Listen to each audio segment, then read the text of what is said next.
Aujourd'hui, je vais te montrer comment utiliser les nœuds en série, les nœuds parallèles et en calque dans DaVinci Resolve. Et reste bien jusqu'à la fin car je te donnerai des petites astuces bien pratiques. C'est parti.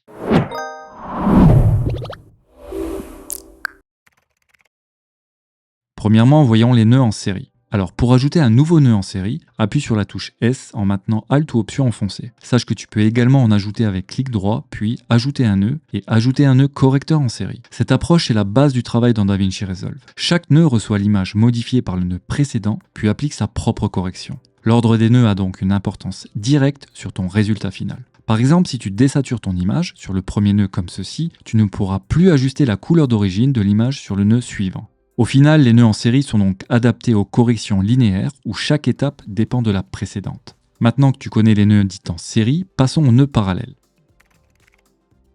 Cette méthode permet d'appliquer plusieurs corrections en même temps, chacune sur un nœud séparé. Pour ajouter un nouveau nœud en parallèle, appuie sur la touche P en maintenant Alt ou Option enfoncée. DaVinci Resolve crée alors un nouveau nœud correcteur en parallèle pour mélanger tes corrections. Prenons un exemple avec deux masques sur lesquels j'applique sur l'un du rouge et sur l'autre du bleu.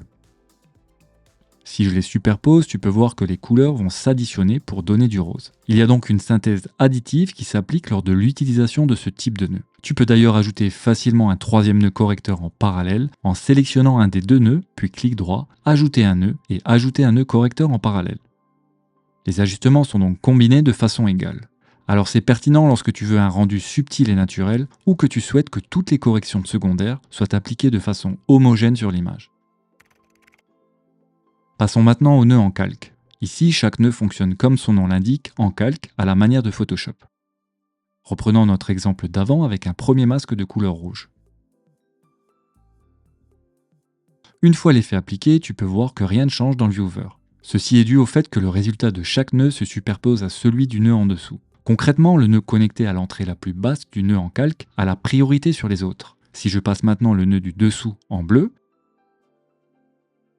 tu peux voir qu'il recouvre maintenant le masque rouge juste derrière. Sache que tu peux aussi utiliser des modes de composition pour chaque calque, ce qui permet des effets créatifs plus avancés. Pour cela, clique droit sur le mixeur de calque, puis mode de fusion. Ce sont d'ailleurs les mêmes modes de fusion que tu peux retrouver dans la page montage lorsque tu fais du compositing. Ce type de nœud est donc utile si tu veux hiérarchiser les corrections ou exploiter les options de composition.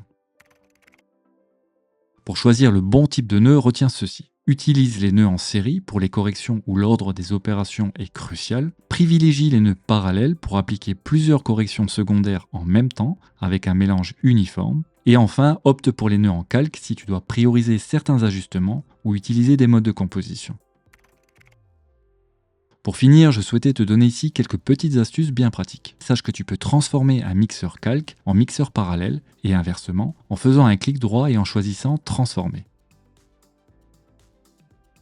Par défaut, chaque mixeur offre deux entrées. On a vu juste avant qu'on pouvait ajouter d'autres calques avec les raccourcis clavier, mais tu peux également ajouter d'autres entrées en faisant un clic droit sur le mixeur et en sélectionnant Ajouter une entrée. Cela te donne ainsi plus de flexibilité pour organiser tes corrections. Enfin, si tu souhaites ajouter un nœud en série avant le nœud en question, il te suffit de taper sur la touche S en maintenant cette fois-ci Shift ou Maj enfoncé.